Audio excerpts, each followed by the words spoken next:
जय हिंद. नमस्ते विद्यार्थी मित्रांनो, मी प्राध्यापक अक्षय बळे आपल्या मिस्टर अक्षय बळे SPPU एक्झाम अपडेट या यूट्यूब चॅनलमध्ये आपणा सर्वजणांचं स्वागत करतो. आत्ताच्या या व्हिडिओमध्ये आपण MBA CET 2024चा फॉर्म कसा भरायचा आणि रजिस्ट्रेशन कशा पद्धतीने करायची हे आपण स्टेप बाय स्टेप जाणून घेणार आहोत. म्हणजेच how to fill MBA CET registration form 2024 आणि या फॉर्मची अंतिम डेट काय आहे, कॅटेगरी वाईज फी किती आहे, ओपन कॅटेगरीला फी किती आहे, जे काही सेंटर आहे एक्झाम सेंटर्स हे महाराष्ट्रामधले आहे का महाराष्ट्राच्या बाहेर आहे, कुठले सेंटर आहे हे देखील आपण या व्हिडिओमध्ये बघणार आहोत. जे ॲपियर असणारे स्टुडंट्स आहे, फायनल इयर ॲपियर स्टुडंट ज्यांना पुढच्या वर्षी MBA करायचं आहे तर त्यांच्यासाठी तुम्हाला माहिती आहे की CET देणं अनिवार्य असतं आणि जोपर्यंत तुम्ही CET देत नाही तोपर्यंत तुम्हाला MBAसाठी प्रवेश घेता येत नाही. म्हणजेच ही सेम प्रोसेस तुमची MBA MCA किंवा अन्य फॅकल्टीच्या जे काही प्रोफेशनल कोर्सेस आहे त्यांच्या CETच्या संदर्भात रजिस्ट्रेशन कसं करायचं याबाबतीत माहिती देणारा हा व्हिडिओ आहे. तर विद्यार्थी मित्रांनो, CET देणं कंपल्सरी असतं, पण CETचा फॉर्म तुम्ही घरबसल्या कशा पद्धतीने भरू शकता हे आपण या व्हिडिओमध्ये सांगणार आहोत. फॉर्म भरताना काळजीपूर्वक काही गोष्टी व्यवस्थितरित्या नोंद करा जेणेकरून तुम्हाला पुढे अडचण येणार नाही. तर त्या पद्धतीने आपण या व्हिडिओमध्ये माहिती देणार आहोत. हा व्हिडिओ शेवटपर्यंत नक्की बघा. आवडल्यास या व्हिडिओला लाईक करा, शेअर करा आणि विद्यार्थी मित्रांनो, आपल्या यूट्यूब चॅनलला जर अद्याप सबस्क्राईब केलं नसेल तर त्वरित सबस्क्राईब करा आणि टेलिग्राम चॅनलमध्ये सहभागी व्हा, जिथे तुम्हाला बाकी परीक्षा संदर्भात बाकीचे अपडेट दिल्या जातील. याची अंतिम मुदत काय आहे किंवा त्याची टेंटेटिव्ह परीक्षेची डेट काय आहे या बाबतीत आपला एक सेपरेट व्हिडिओ आहे. तो व्हिडिओ देखील तुम्ही आपल्या यूट्यूब चॅनलला तुम्ही बघू शकता. तसेच CETचा अभ्यासक्रम काय असणार आहे, CET कशा पद्धतीने असते, एक्झाम सेंटरवर परीक्षा कशा पद्धतीने द्यायच्या या बाबतीतलं जे काही महत्त्वाचं गायडन्स आहे ते आपण ते शेवटी किंवा काही ऑनलाईन लेक्चर्स घेऊन ते तुम्हाला आपण निश्चित सांगणारच आहे. तर विद्यार्थी मित्रांनो, आता जाणून घेऊया आपण MBA CETचा 2024चं रजिस्ट्रेशन कसं करायचं आणि परीक्षा फॉर्म कसा भरायचा. बघा विद्यार्थी मित्रांनो, तुम्हाला डिस्क्रिप्शन बॉक्समध्ये मी CETचा रजिस्ट्रेशन फॉर्म भरण्यासाठीची जी लिंक आहे ती तुम्हाला ऑलरेडी शेअर केलेली, जी CET.cell.mahacet.org ही वेबसाईट आहे. तर या ठिकाणी थोडंसं खालती स्क्रोल केल्यानंतर इथे तुम्हाला कॅन्डिडेट रजिस्ट्रेशन असेसमेंट इयर किंवा ज्याला आपण अकॅडमिक इयर 2024-25 दिसत असेल तर यावरती काय करा, क्लिक करा. ओके, यावरती क्लिक केल्यानंतर इथे तुम्हाला sign in, registration email ID आणि पासवर्ड दिसेल. थोडंसं खालती स्क्रोल करा. या ठिकाणी जे विद्यार्थी आत्ता यावर्षी फॉर्म भरत आहेत तर या सर्व विद्यार्थ्यांसाठी इथं न्यू युजर्सवरती जाऊन रजिस्ट्रेशन करायचं आहे. जर तुम्हाला काही टेक्निकल अडचण आली तर या ठिकाणी तुम्हाला हेल्पलाईन नंबर दिलेला आहे, पण हा हेल्पलाईन नंबर सकाळी 9 ते सायंकाळी 6 पर्यंतच असतो. ते पण नॉर्मल वर्किंग डेला, सॅटर्डे संडे क्लोज असतो. ओके, सो रजिस्ट्रेशन लिंकवर जाऊया आणि रजिस्ट्रेशन करूया. बघा विद्यार्थी मित्रांनो, या ठिकाणी जी काही माहिती तुम्ही मेन्शन करणार आहे ती व्यवस्थित भरा जेणेकरून तुम्हाला पुढे अडचण येणार नाही. या ठिकाणी तुम्हाला फुल नेम सांगितलेलं आहे ॲज पर HSC और SSC मार्कशीट, म्हणजे 10वी आणि 12वीच्या जे काही मार्कशीटवर ज्या पद्धतीने नेम दिलेला आहे तर त्या पद्धतीने काय करायचं आहे, मेन्शन करायचं आहे. ओके, ते पण कॅपिटल ब्लॉकमध्ये. ओके, सो इथे सांगितलेलं in case your full name only consist of A one word that is without sir name please enter your name as name. Okay, so name space don't अशा पद्धतीने त्यांनी सांगितलेलं आहे. म्हणजे इथे तुम्हाला 10वी आणि 12वीच्या तुमच्या मार्कलिस्टवर ज्या पद्धतीने नेम असेल ते तुम्हाला इथे फिलअप करायचं आहे. तुमचा मेल ID, पासवर्ड तुम्हाला इथे कन्फर्म पासवर्ड जो तुमच्या लक्षात राहील त्या पद्धतीने तुम्ही पासवर्ड काय करू शकता, सिलेक्ट करू शकता. त्याच्यानंतर तुमचा mobile number, date of birth यावरती काय करा, क्लिक करा आणि रजिस्ट्रेशन बटनावरती क्लिक करून तुम्ही पुढच्या पेजला जाऊ शकता. बघा विद्यार्थी मित्रांनो, ज्यावेळेस आपण रजिस्ट्रेशन बटनावर क्लिक करतो त्यावेळेस तुम्हाला ईमेल व्हेरिफिकेशन तुमच्या मेलवर येतो आणि त्या ठिकाणी तुम्हाला व्हेरीफाय ईमेल या बटनावरती काय करायचं आहे, क्लिक करायचं आहे. क्लिक केल्यानंतर या ठिकाणी ऑलरेडी तुम्हाला ते इथं फॉर्म ओपन होणार आहे. आता आपण काय करूया, लॉग इन करूया. बघा, आपण ज्यावेळेस लॉग इन बटनावर क्लिक करतो त्यावेळेस तुम्हाला या पद्धतीने आता तुमची पुढची इन्फॉर्मेशन येणार आहे. ओके, सो आपण ज्यावेळेस रजिस्ट्रेशन केलं तर रजिस्ट्रेशन केल्यानंतर आपण तिथे रजिस्ट्रेशन बटनावर क्लिक केल्यानंतर या ठिकाणी तुम्हाला एक पेज येणार आहे. त्या ठिकाणी रजिस्ट्रेशन नाव येणार आहे. ओके, सो या ठिकाणी आपण फादर नेम मेन्शन करणार आहोत. या ठिकाणी इन्स्ट्रक्शन काळजीपूर्वक बघा. इथं father name first name only, म्हणजे तुमच्या फादरचं फक्त फर्स्ट नेम टाकायचं आहे, तिथे सरनेम टाकायची गरज नाही. नंतर मदर्स नेम फक्त ओनली मदर्स नेम मेन्शन करायचं आहे. जेंडर टाका, रिलिजियन इथे हिंदू, मुस्लिम, ख्रिश्चन, नंतर सीख वगैरे जे असेल त्या ते या ठिकाणी मेन्शन करू शकता. तुम्ही रिजन कोणता राहतात, rural, urban. Okay, so rural राहत असेल तर रूरल करा, अर्बन राहत असेल तर अर्बन करा. मदर टंग तुमची जी काय असेल, जसं मराठी असेल तर मराठी टाका, बाकी जी असेल ती गुजराती वगैरे ते टाका. ॲन्युअल इन्कम जे असेल, सपोज तुमचं ॲन्युअल इन्कम हे 1 लाख ते 1,50,000 असेल. ओके, आता फॅमिलीचं इन्कम आहे ते तुमचं नाही आहे. तुमचं मॅरिडियल स्टेटस मॅरिड अनमॅरिड असेल तर त्या पद्धतीने तुम्ही काय करू शकता, मेन्शन करू शकता. इथे तुम्हाला ॲड्रेस टाकायचा आहे. ओके, सो ॲड्रेसला फर्स्ट लाईन तुम्ही तुमच्या कॉम्प्लेक्सचं नाव द्या किंवा बिल्डिंगचं नाव द्या, नंतर रोडचं नाव द्या. ओके, आणि सगळ्यात शेवटी तुमचं ॲट पोस्ट वगैरे त्या ठिकाणी तुम्ही मेन्शन करू शकता. ओके, नंतर स्टेट सिलेक्ट करा. जसं की स्टेट महाराष्ट्र असेल तर या ठिकाणी तुम्ही MAH या शेअर करू शकता किंवा इथे सिलेक्ट करू शकता महाराष्ट्र स्टेट. त्याच्यानंतर त्याची डिस्ट्रिक्ट जी काय आहे. ओके, सो मी या ठिकाणी नाशिक करतो आहे. ओके, त्यानंतर इथे जे काही विलेज आहे नाशिक डिस्ट्रिक्टमध्ये किंवा इथे तुम्हाला तालुका सिलेक्ट करायचा आहे. मग याच्यातला तालुका सपोज मी येवला सिलेक्ट केला. ओके, नंतर याच्यामधला जे काही विलेज असणार आहे तर ते विलेजसुद्धा सपोज जर का एक हे असेल, या ठिकाणी मी विलेज सिलेक्ट करण्याचं काम करतो आहे. ओके, इथे ABCD नुसार काय दिलेले आहे तुम्हाला संपूर्णतः माहिती दिलेली आहे.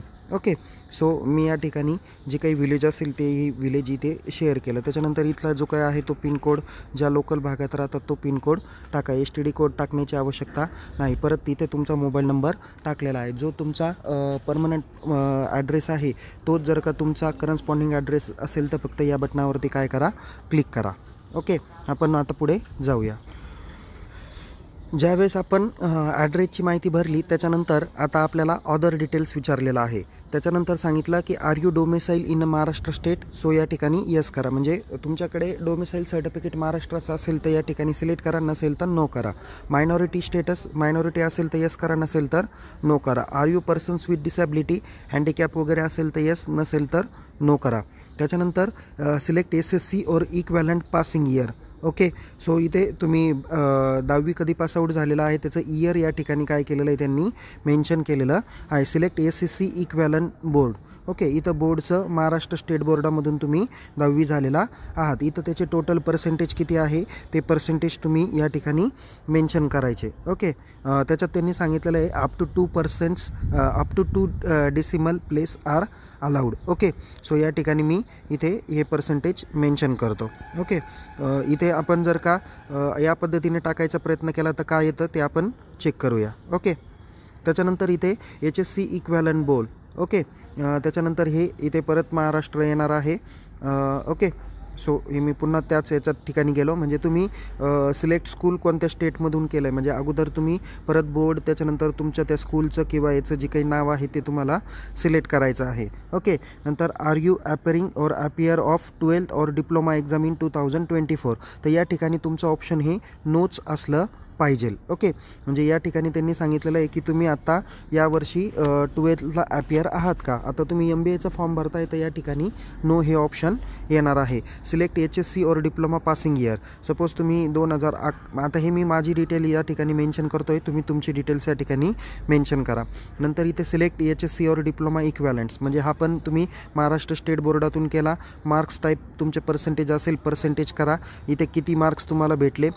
सपोज जर का मी इथे मेन्शन केले 482 आउट ऑफ किती 600 पैकी. ओके, कारण त्यावेळेस हे होते HSC marks obtain must not exceed HSC or diploma marks. Okay, so इथे या पद्धतीने पर्सेंटेज येतात. त्यानंतर इथे आपण सेव्ह चेंजेसवरती क्लिक करणार आहोत. इथं फोन नंबर मी मेन्शन केलेला नव्हता, तो त्या ठिकाणी मेन्शन करतो. बघा या ठिकाणी डेटा काय झालेला आहे, डेटा अपडेटेड सक्सेसफुली असा मेसेज आला आहे. मगाशी एक स्टेप्स तुम्हाला सांगायची राहिली. इथे तुम्हाला या पद्धतीने तुम्ही माहिती भरल्यानंतर जर का तुम्हाला तुमच्या प्रोफाईलमध्ये काही डिलीट करायचं असेल किंवा एडिट करायचं असेल तर या ठिकाणी प्रोफाईलला एडिट प्रोफाईलमध्ये जाऊन तुम्ही ते एडिट करू शकता. आता आपण आपली पर्सनल माहिती आणि बाकीचे अदर डिटेल्स आपण भरलेले आहे. हे पूर्ण तुमचं पोर्टल असणार आहे. तर या ठिकाणी आता आपल्याला कुठे क्लिक करायचं आहे, इथे रजिस्ट्रेशन बटनावर क्लिक करायचं आहे. रजिस्ट्रेशन बटनावर क्लिक केल्यानंतर या ठिकाणी तुम्हाला PGमध्ये तुम्हाला इथे वेगवेगळे कोर्सेस तुम्हाला इथे दिसून येतील. ओके, या ठिकाणी तुम्ही इथे काळजीपूर्वक बघितलं तर इथे तुम्हाला दिसून येईल. आता एखादा विद्यार्थी असेल त्याला MBAची पण CET द्यायची आणि MCAची पण CET द्यायची, तर तुम्ही याच पेजपर्यंत येऊन अगोदर तुम्ही MBA CETचा फॉर्म भरा, त्याच्यानंतर तुम्ही MCA CETचा फॉर्म या ठिकाणी काय करू शकता, भरू शकता. ओके, म्हणजे या ठिकाणी उल्लेख केलेलं तुम्ही ज्या पद्धतीने जसं तुम्हाला आणखीन पुढे PGमध्ये B.Ed M.Edचा फॉर्म भरायचा असेल तोही तुम्ही CET भरू शकता, पण इथपर्यंत रजिस्ट्रेशन प्रोसेस तुम्हाला करणं गरजेची आहे. त्याच्यानंतर या ठिकाणी आता मी MBA CETचा फॉर्म भरायचा आहे, तर त्यामुळं मी इथं PGमध्ये 1 नंबरचा जे ऑप्शन आहे ते काय करतो, सिलेक्ट करतो. ओके, त्यावर सिलेक्ट केल्यानंतर तुम्हाला या पद्धतीने पुढे इथे download information brochures for MAH MBA/MMS CET 2024 दिसेल. इथं थोडंसं खालती स्क्रोल करा. स्क्रोल केल्यानंतर इथे शेवटी चौकोन बॉक्स असेल त्या बॉक्सवरती क्लिक करा. या ठिकाणी तुम्हाला संबंधित सर्व सूचना दिलेल्या आहेत, त्या सूचना तुम्ही काय करू शकता, काळजीपूर्वक इथे बघू शकता. विद्यार्थी मित्रांनो, या ठिकाणी शेवटी जो काही चौकोन बॉक्स दाखवलेला आहे इथे तुम्ही सर्व इन्स्ट्रक्शन रीड केलेले आहे आणि आता तुम्ही फॉर्म भरत आहात. या बटनावरती काय करा, क्लिक करा आणि इथे ॲक्सेप्ट अँड प्रोसीड बटनावर क्लिक करून तुम्ही पुढच्या पेजला जाऊ शकता. या ठिकाणी तुमचं नाव वगैरे तुमची बाकी डिटेल्स आलेली आहे, ॲड्रेस वगैरे आलेला आहे. त्याच्यानंतर इथे थोडंसं खालती गेल्यानंतर इथे तुम्हाला काय करायचं आहे, इथला कॅप्चा एंटर या ठिकाणी करायचा आहे. जर कॅप्चा तुम्हाला योग्य दिसत नसेल किंवा दुसरा चेंज करायचं तर या ठिकाणी तुम्ही चेंज करू शकता. त्यानंतर बघा विद्यार्थी मित्रांनो, इथे तुम्हाला काय एक 1 टाईम व्हेरिफिकेशन कोड पाठवलेला आहे. Enter 1 time password in your mobile आणि ते व्हेरीफाय OTP करा. या ठिकाणी तुम्ही ज्यावेळेस व्हेरिफिकेशन करताय तर व्हेरिफिकेशन केल्यानंतर या ठिकाणी तुमचं एक ऑप्शन येतं की युअर ॲप्लिकेशन नंबर इथे आलेला आहे. हा नंबर काय करा, जपून ठेवा, कारण यापुढे तुम्हाला हॉल तिकीट डाउनलोड करणं किंवा आणखीन बाकीच्या काही गोष्टी करणं, तर यासाठी तुम्हाला काय करावं लागणार आहे, हा ॲप्लिकेशन नंबर गरजेचा आहे. म्हणजे तुम्हाला CETचा हॉल तिकीट डाउनलोड करायचं, पुढे कॅप राऊंड करायचे, त्या ठिकाणी नंबर गरजेचा आहे. याचा स्क्रीनशॉट तुम्ही काढून ठेवा किंवा कुठेतरी तुमच्या डायरीत नोंद करा. त्याच्यानंतर तुम्ही इथे थोडंसं खालती स्क्रोल करा. इथे प्रोसीड टू कंप्लीट ॲप्लिकेशन फॉर्मवरती क्लिक करा. ओके, सो या ठिकाणी क्लिक केल्यानंतर इथे तुमचा ॲप्लिकेशन नंबर वगैरे येईल आणि या ठिकाणी जसं तुमची प्रोफाईल स्टेटस दाखवलेलं आहे, जसं रजिस्ट्रेशन पर्सनल इन्फॉर्मेशन आपण भरलेली आहे, तर आता ह्या बाकीच्या जे काही 9 तुमच्या स्टेप्स दाखवलेल्या आहेत तर ह्या काय करत चला, इनकम्प्लीट आहे त्या बटनावर क्लिक करून त्या सर्व कंप्लीट करा. जसं इथं डोमेसाईल अँड कॅटेगरी डिटेल्स आहे त्यावरती क्लिक केल्यानंतर इथे बघा आपण ऑलरेडी केलेलं होतं की आपण महाराष्ट्राचे रहिवासी आहात का, तर यस केलेलं आहे. इथे आपली कॅटेगरी सिलेक्ट करायची, open, SC ST NT. Okay, so जी तुमची कॅटेगरी असेल ती सिलेक्ट करा. मी SBC आहे, SBC निवडली. नंतर आपल्या जातीचं जे काही नाव आहे, ओके, जसं माझ्या याचं हिंदू कोष्टी SBC 31. ओके, या ठिकाणी मी ती सिलेक्ट केली. नंतर do you the process of caste certificate, आपल्याकडे जात प्रमाणपत्र आहे का, यस, अवेलेबल असेल तर यस करा, नसेल तर नो करा. त्याच्यानंतर तुमचा कास्ट सर्टिफिकेटचा जो काही नंबर असतो, जो तुमच्या कास्ट सर्टिफिकेटवर शेवटी दिलेला जातो, तो नंबर या ठिकाणी तुम्हाला मेन्शन करायचा आहे. ओके, त्याच्यानंतर इथे तुमच्याकडे जात प्रमाणपत्राची स्थिती निवडा, जर असेल तर यस करा, नसेल तर नो करा. इथे तुम्ही यस केलेलं आहे. तुम्हाला शेवटी इन्स्ट्रक्शन पण येईल बघा इथे, note for information only, you are required to upload the caste certificate, clearly mention in the category of the candidate and also the remark that the caste is recognize as a backward classes वगैरे. आणि इथे cap राऊंडसाठी ते तुमचं जात प्रमाणपत्र, नंतर आणखीन तुमचे बाकीचे जे काही डॉक्युमेंट्स आहेत, जसं नॉन क्रिमिनल सर्टिफिकेट्स असतील, नंतर डोमेसाईल, कास्ट व्हॅलिडिटी, ह्या सगळे जे काही डॉक्युमेंट्स असतील तर ते तुम्हाला कॅप राऊंडच्या ठिकाणी ओरिजिनल लागणार आहेतच. ओके, सो या ठिकाणी आपण त्यांनी सांगितलेलं do you have non criminal certificate up to 31 March 2025. तर हे आता फॉर्म भरणाऱ्या लोकांनी काय करा, इथे आत्ता यस म्हणले असेल तर त्या ठिकाणी तुम्हाला अपलोड करण्याची आवश्यकता नंतर असणारे कॅप राऊंडच्या वेळेस. ओके, त्याच्यानंतर या ठिकाणी are you persons with disability असेल तर यस करा, नसेल तर नो करा. नंतर आर यू फॉर ऑर्फन, इथे असेल तर यस, नसेल तर नो करा आणि सेव्ह आणि प्रोसीड बटनावर क्लिक करा.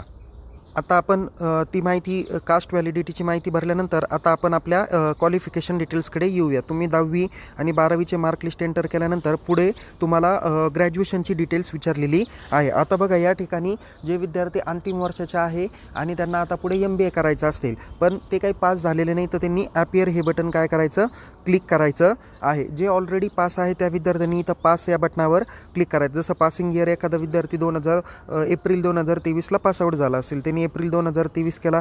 सिलेक्ट कोर्स ड्युरेशन म्हणजे त्याचा तो काही कोर्स जसं TY BCom म्हणजे BCom फॅकल्टी असेल 3 वर्षाचा, इंजिनिअरिंग असेल तर 4 वर्षाचा. ओके, सो या ठिकाणी कोर्स ड्युरेशन 3 इयर्स आहे. नंतर इथं ग्रॅज्युएशन ब्रँच किंवा stream in case or your graduation branch or stream is not mention in the given below kindly select other full time minimum 3 years duration bachelor degree option from the list. Okay, so या ठिकाणी आपण काय करूया, ते option select करू. बघा ग्रॅज्युएशनमध्ये जसं BA BCom BSc वगैरे जे काही असेल तुमचं हे करा. ज्याचं ऑलरेडी याच्यात मेन्शन केलेल्यापैकी नाही त्यांनी हा लास्ट ऑप्शन काय करा, सिलेक्ट करा. ओके, सो या ठिकाणी सपोज BCom झालं तर BCom या ठिकाणी सिलेक्ट करा. नंतर इथं तुमचे पासिंग पर्सेंटेज विचारलेलं आहे. आता ऑलरेडी जे विद्यार्थी TYचे आहात त्यांचं पर्सेंटेज त्याच्यामध्ये मेन्शन केलेले आहेतच, पण हे पर्सेंटेज कशामध्ये मेन्शन केलेले असतात, CGPAमध्ये. जसं की आपण CGPA या ठिकाणी जर का मेन्शन केलं तर तुम्हाला इथे ऑप्टेन CGPA सांगितलेलं आहे. जसं की एखाद्या विद्यार्थ्याला 8.05 CGPA भेटला, याच्यापैकी कितीपैकी असतो तो 10 पैकी. ओके, सो त्याच्यामुळे इथं इक्वॅलन्स पर्सेंटेज काय होणार आहे, ऑटोमॅटिकली तुमच्या रिझल्ट्सवर काय होतील ते कॅल्क्युलेट होतील किंवा त्याच्यामध्ये जसं दाखवलेलं असेल की सपोज 75% असेल तर आणि इथे select class awarded A class B class वगैरे तो क्लास तुम्ही इथे टाकू शकता. ओके, सो या पद्धतीने इथे तुम्ही प्रोसेस करा. आणि जे ऑलरेडी ॲपियर आहे त्यांनी इथं फक्त नुसतं ॲपियर बटनावर क्लिक केलं तर इथे कोर्स ड्युरेशन येणार आहे. तुमचा कोणत्या कोर्सला होता ते कोर्स सिलेक्ट करायचा आणि सेव्ह आणि नेक्स्ट बटनावर क्लिक करायचं. ओके, सेव्ह आणि नेक्स्ट बटनावर क्लिक केल्यानंतर तुम्ही आणखीन त्याच्या पुढच्या स्टेजला जातात.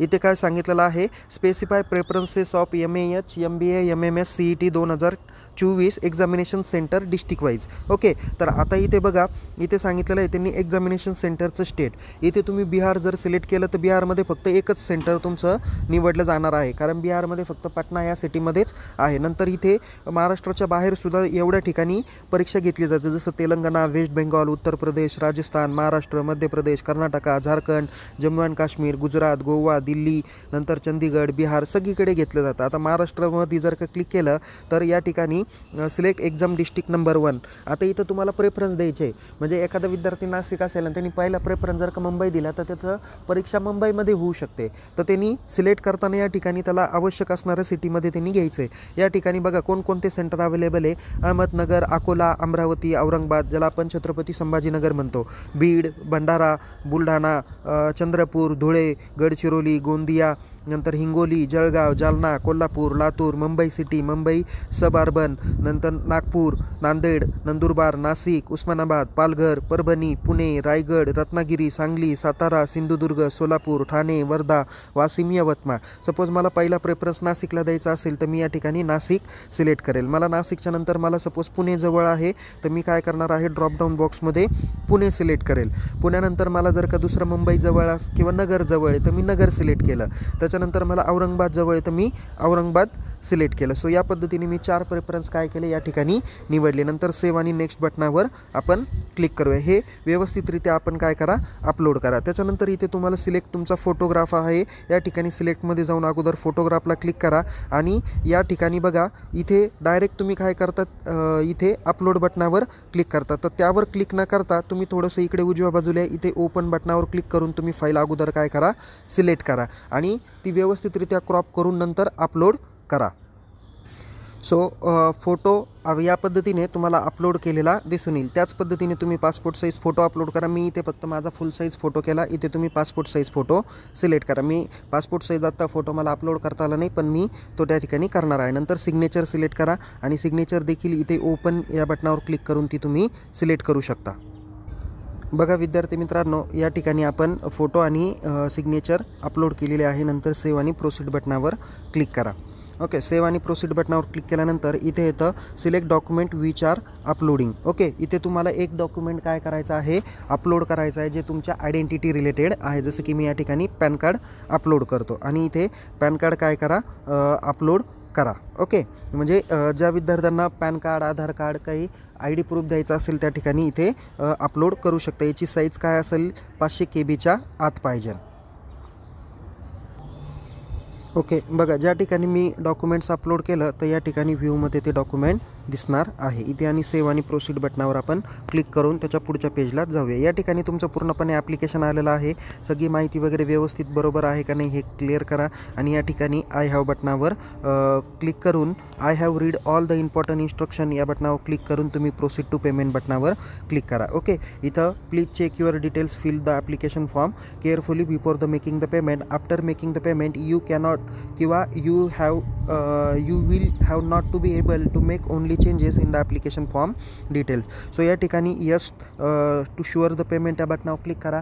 जर तुम्हाला वाटत असेल की याच्यामध्ये काही इन्फॉर्मेशन चुकली असेल तर निश्चित तुम्ही काय करा, एडिट बटनावर जाऊन तुम्ही ते चेंज करू शकता. इथे पेमेंट बटनावर यस करा आणि या ठिकाणी तुम्ही काय करू शकता, पुढच्या पेमेंटवरती जाऊ शकता. इथे बघा ऑलरेडी कॅटेगरी वाईज इथे पेमेंट आलेलं आहे. ओके, इथे सिलेक्ट ॲप्लिकेशन फॉर्मवर क्लिक करा. इथे प्रोसीड फॉर पेमेंट बटनावर क्लिक करा. ओके, क्लिक केल्यानंतर इथे ऑनलाईन किंवा इथं रेझोर पे ओके या बटनावर क्लिक करा. इथे क्लिक केल्यानंतर इथे ऑलरेडी तुम्हाला इन्स्ट्रक्शन येतील. इथे आय ॲग्री टर्म्स अँड कंडिशनवर क्लिक करा. प्रोसीड बटनावर क्लिक करा. Do you want to proceed your current payment selection, you to redirect the payment gateway for payment या बटनावर ओके करा. ओके केल्यानंतर इथे तुम्हाला पुढचे ऑप्शन्स येतील. इथे वेगवेगळे ऑप्शन्स तुम्हाला बघायला भेटेल. म्हणजे इथे तुम्हाला ऑप्शन कशाद्वारे तुम्ही पेमेंट करू शकता, UPI, गुगल पे, UPI, फोनपे. नंतर तुम्हाला इथं UPIचे वेगवेगळे ऑप्शन्स आहे. UPI नंतर इथे गुगल पे, फोनपे, कार्ड आहे, नेट बँकिंग आहे, वॉलेट, EMI वगैरे दाखवलेलं आहे. सपोज या ठिकाणी मी इथे गुगल पे वगैरे सिलेक्ट केलं आणि इथे पे नाऊ बटनावर क्लिक केल्यानंतर इथे ते डायरेक्ट काय करतात, काही चार्जेस घेतात. ओके, सो इथे कंटिन्यू अँड पे बटनावर क्लिक करा. तिकडून काय होणार आहे, तुमचं पेमेंट केलं जाणार आहे. ओके, सो तुमचं त्या ठिकाणी पेमेंट केलं जाणार. नंतर इथे काय करा, या ठिकाणी तुम्हाला पेमेंटचं ऑप्शन इथे येतं. या ठिकाणी तुम्ही पे पेमेंटवरती क्लिक करा आणि तुमचं पेमेंट पूर्ण करा. बघा विद्यार्थी मित्रांनो, आफ्टर पेमेंट केल्यानंतर तुम्हाला लेफ्ट साईडला या ठिकाणी शेवटी प्रिंट ॲप्लिकेशन फॉर्म या पद्धतीचं स्टेटस दिसेल. त्यावरती क्लिक करा आणि फॉर्मची काय करा, प्रिंटआउट काढून ठेवा. ती तुम्हाला कुठेही पाठवायची नाही. ओके, सो या पद्धतीने आपण डिटेलमध्ये प्रोसेस बघितली आहे. अशाच नवनवीन पद्धतीचे अपडेट मिळवण्यासाठी आपण आपल्या यूट्यूब चॅनलला सबस्क्राईब करा आणि काही संदर्भात तुम्हाला काही क्युरी असतील तर चॅट बॉक्समध्ये मेन्शन करा. आपण त्या सॉल्व करण्याचा प्रयत्न करूया. ओके, सो विद्यार्थी मित्रांनो, पुन्हा भेटूया एका नवीन विषयासह, नवीन व्हिडिओसह. तोपर्यंत टेक केअर. जय हिंद, धन्यवाद.